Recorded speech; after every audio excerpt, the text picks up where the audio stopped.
शहर की एक भीड़-भाड़ वाली बस्ती में राहुल अपने माँ पापा के साथ एक छोटे से कमरे में रहता था।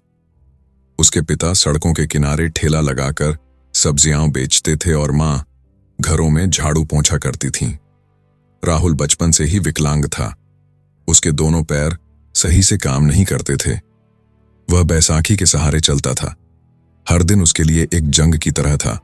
स्कूल जाना, बच्चों की हंसी सुनना, बस पकड़ना, किताबें ढोना, लेकिन इन सब के बावजूद राहुल के चेहरे पर मुस्कान बनी रहती थी। उसका सपना था इंजीनियर बनना और अपने माँ बाप को एक अच्छा जीवन देना। एक दिन स्कूल में एक साइंस प्रतियोगिता की घोषणा हुई, इनोवेशन फॉर चेंज। राहुल की आंखें चमक उठीं। यह मौका था खुद को साबित करने का।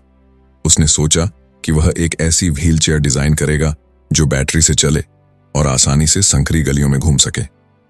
मगर जैसे ही उसने अपनी योजना दोस्तों को बताई, वे हंस पड़े। अबे तू खुद व्हील चेयर से चलता है, बनाएगा कैसे? राहुल को लगा जैसे किसी ने उसके सपनों पर पानी फेर दिया हो। कई दिनों तक राहुल चुपचाप रहा। उसकी आंखों की चमक गायब हो गई थी। उसे लगने लगा कि शायद वाकई वह कुछ नहीं कर सकता। माँ ने देखा तो पूछा, क्या हुआ बेटा, तू इतना शांत क्यों है? राहुल ने धीरे से जवाब दिया, माँ, लोग सही कहते हैं, मैं विकलांग हूं, मैं कुछ नहीं कर सकता। माँ ने उसका चेहरा पकड़ा और कहा, बेटा, शरीर की कमजोरी बड़ी नहीं होती, सोच की होती है। तू जब तक खुद को कमजोर समझेगा, दुनिया तुझे कमजोर मानेगी। अगले दिन स्कूल में एक नए विज्ञान शिक्षक आए, विनय सर। उन्होंने राहुल की बनाई ड्राइंग्स देखी और कहा, यह तो कमाल का आइडिया है राहुल, क्या तुम इसे बना सकते हो? राहुल ने हिचकिचाते हुए कहा, सर, मैं कोशिश कर सकता हूं, लेकिन मेरे पास सामान, पैसे कुछ नहीं है। विनय सर मुस्कुराए, तू बस हिम्मत रख, बाकी मैं देख लूंगा। राहुल ने स्कूल की वर्कशॉप में रात दिन मेहनत शुरू की।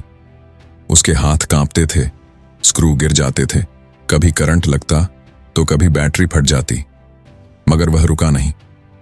उसने अपने पिता से थोड़े पैसे उधार लिए, कबाड़ी की दुकान से पुरानी मोटरें खरीदी और अपनी डिजाइन पर काम करता रहा।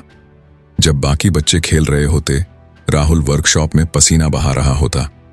कुछ बच्चे अब भी उसका मजाक उड़ाते, देखो, इंजीनियर साहब आ रहे हैं अपनी टूटी बैसाखी लेकर। लेकिन कुछ दोस्त, रीमा, विशाल और राजू, ने उसका साथ दिया। वे रात में उसके साथ काम करते, सामान लाते और कभी कभी खाना भी खिलाते। एक दिन राहुल की मशीन फट गई और उसके हाथ जल गए। डॉक्टर ने कहा, अब कुछ दिन आराम करना जरूरी है। पर राहुल ने हाथों पर पट्टी बांधी और वापस काम पर लग गया। प्रतियोगिता के आखिरी दिन बस एक रात बची थी। व्हील चेयर अभी अधूरी थी, बिजली भी चली गई थी। राहुल ने मोमबत्ती की रोशनी में आखिरी जोड़ लगाए। उसकी उंगलियां दर्द से कांप रही थीं, आंखें नींद से बंद हो रही थीं, लेकिन उसका सपना उसे जगाए हुए था। अगले दिन प्रतियोगिता में राहुल ने अपनी बैटरी चालित स्मार्ट व्हील चेयर पेश की। सब चौंक गए। उसकी व्हील चेयर में सेंसर थे जो रुकावट पहचान कर दिशा बदल सकते थे। वह गलियों में आसानी से घूम सकती थी और मोबाइल ऐप से नियंत्रित भी हो सकती थी। कुछ लोगों को यकीन नहीं हुआ कि यह काम एक विकलांग बच्चा कर सकता है। जजेस ने कई सवाल पूछे। टेस्ट ली। राहुल ने हर सवाल का आत्मविश्वास से जवाब दिया। राहुल की व्हील चेयर को प्रथम पुरस्कार मिला, RS1 लाख का कैश प्राइज और एक स्कॉलरशिप IIT टेक्नोलॉजी कैंप के लिए। स्टेज पर जब उसका नाम पुकारा गया, पूरा हॉल तालियों से गूंज उठा।